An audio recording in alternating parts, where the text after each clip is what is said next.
Ito mga mare at busy sa Brandmar sa paglalaro ng kanyang Jenga at blocks. Mabuti naman dahil mabibisi rin po tayo sa paglilinis. Darating po kasi ang mga hipag natin galing Pilipinas. Kailangan po makalis tayo ng mga 9:30 dito sa bahay dahil darating sila ng 9:55. Hindi pa naman po tayo bumangon ng maaga ngayon dahil pagkagising masarap po magkwentuhan sa bed. Kaya pagbangon natin, nag-almusal na rin agad. Tapos nagsalang ng mga labahan. Ay ito nga, marami pala tayong hugasin mga mare. Hindi ko alam kung magagawa pa natin ito bago sumundo. Naku, nakakahiya naman. Mabuti na lang nakapagluto si Piolo ng dinuguan kagabi. Dahil sigurado daw gutom ang mga kapatid niya pagdating. Ayan nga, at hindi pa pala natin naisalin sa bowl. At ito nga mga mare, sabi ko kay Piolo, paki-video mo naman ako. At lalabhan ko lamang itong kurtina dito sa bathroom. Ang sabi nga niya, bumili na lang daw, kaya lang hindi na aabot, wala nang time. Siguro mga 10 minutes ko lang naman binrush yan. At ito nga mga mare, ikinakabit na uli natin. Ako, nabala na naman natin si Piolo para tayo videohan sa pagkakabit nitong shower curtain. At siya nga pala mga mare, nakaplano po tayo ngayon, nagupitan si Piolo.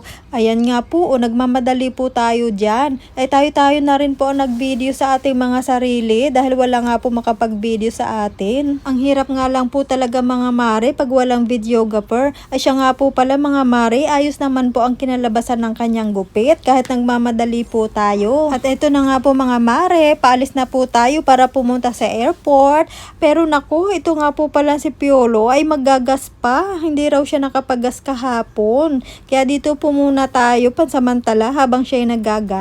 Ay naku mga mare, tumawag na sa atin ang hipag natin. Nakababa na raw po sila ng eroplano. Ay napaaga pala ang baba nila. Dapat ay 9:55. Ay 9:30 daw po sila nakababa. Tapos po yung plano natin na pag-alis ng bahay na 9:30 ay naging 9:45 dahil bisibisihan pa nga po tayo bago umalis. At ang nangyari mga mare, hindi rin tayo nakapaghugas ng pinggan bago umalis dahil kulang na talaga sa oras. Sabi naman ni Piolo ay hindi bali na at magandang pang welcome yan sa kanila at na makapag OJT daw agad. Siya nga pala mga mare, para po dun sa mga nagtanong na kung ano ang hinanap sa kanila o tinanong sa immigration sa Pilipinas, ay hinanap lang daw po ang kanilang COE or Certificate of Employment. At saka po yung documents ng kuya nila or ni Piolo. At mamaya po mga mare, alamin po natin sa kanila kung ano naman ang itinanong ng immigration officer dito sa Canada. Sana wag po tayong matraffic mga mare para hindi po sila maghintay na matagal sa atin.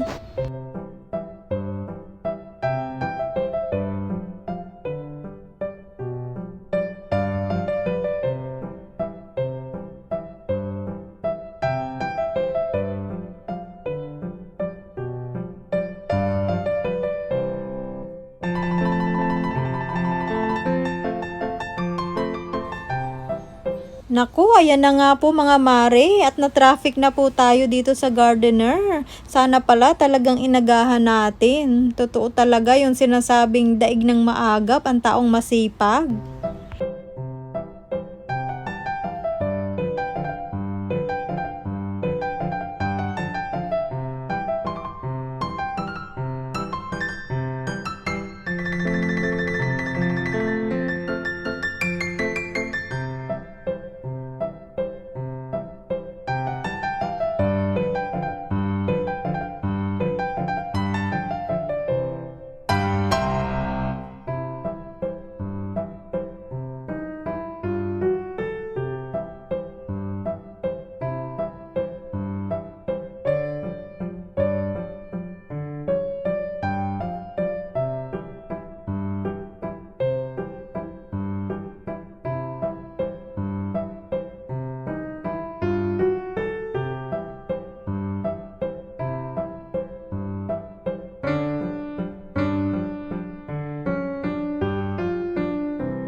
Ayun mga mare, salamat naman at natapos na rin ang traffic jam. Sabi ko kay Piolo, happy na siya. Naku, hindi raw. Kasi nga, late po tayo. Hindi po yan sanay nang nalilate. Pag may pupuntahan, naku, lagi yung advance sa oras. Ayaw niya nang siya malilate. At lalo na sa trabaho. Ayaw niya na nagmamadali siya. Gusto niya yung pagdating niya sa trabaho, may time pa siya para ma-relax. Para daw makapag-isip-isip pa siya at makaplano ng mga gagawin niya. Ganun po siya.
Ayan, nasundo na natin sila mga mare. Pero naku sayang, nawalang isang clip ng video. Kaya ito na agad ang kasunod.